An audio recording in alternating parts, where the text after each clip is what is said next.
Hey guys, അപ്പോൾ കുറച്ച് motivation ആയല്ലോ. ഈ വീഡിയോ മെയിൻലി നീറ്റിലെ ലാസ്റ്റ് മന്ത് മടി പിടിച്ചിരിക്കണവർക്കാണ്. ലൈക്ക് ഞാൻ കുറേ പഠിച്ചു, ഇനി എന്തിനാ പഠിക്കണവരെ ചടച്ചിരിക്കണവർക്ക് വേണ്ടിയിട്ടാണ്. ഞാൻ ഒരു കാര്യം പറയാം, നിങ്ങൾ കഴിഞ്ഞ ഒരു കൊല്ലമായിട്ട് ഇതിനു വേണ്ടി നന്നായിട്ട് വർക്ക് ചെയ്യുന്നുണ്ട്. നിങ്ങളുടെ ചിലപ്പോൾ ഒരു 3-4 വട്ടം റിവിഷൻ കഴിഞ്ഞിട്ടുണ്ടാവും.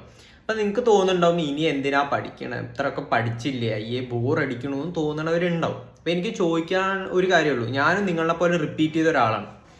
അപ്പോൾ എനിക്കറിയാം റിപ്പീറ്റ് എൻട്രൻസ് കോച്ചിങ് പറഞ്ഞ ഒരു നരക ജീവിതമാണെന്ന് എനിക്കറിയാം. അപ്പോൾ ഈ ലാസ്റ്റ് ഒരു മന്ത് കൂടി സഹിച്ചു കഴിഞ്ഞാൽ നിങ്ങൾക്ക് കിട്ടിയിട്ട് നിങ്ങൾക്ക് രക്ഷപ്പെടാം. ഇപ്പോൾ ഉഴപ്പിക്കഴിഞ്ഞാൽ നിങ്ങൾക്ക് നീറ്റ് കിട്ടിയെന്ന് വരില്ല. ചിലപ്പോൾ നിങ്ങൾക്ക് ഇഷ്ടമില്ലാത്തൊരു കോഴ്സ് ഫോഴ്സ്ഡ് ആയിട്ട് ജോയിൻ ചെയ്യേണ്ടി വരും. അപ്പോൾ എന്തിനാ റിസ്ക് എടുക്കണം? നമ്മൾ ഇപ്പോൾ ഒരു അരി ഉണ്ടാക്കുകയാണെങ്കിൽ, അത് ചോറ് ഉണ്ടാക്കുകയാണെങ്കിൽ നമ്മൾ അരി അടുപ്പിൽ വെച്ചാൽ മാത്രം പോരാ, നമ്മൾ ആ സ്റ്റവ് ഓണും കൂടി ആക്കണം.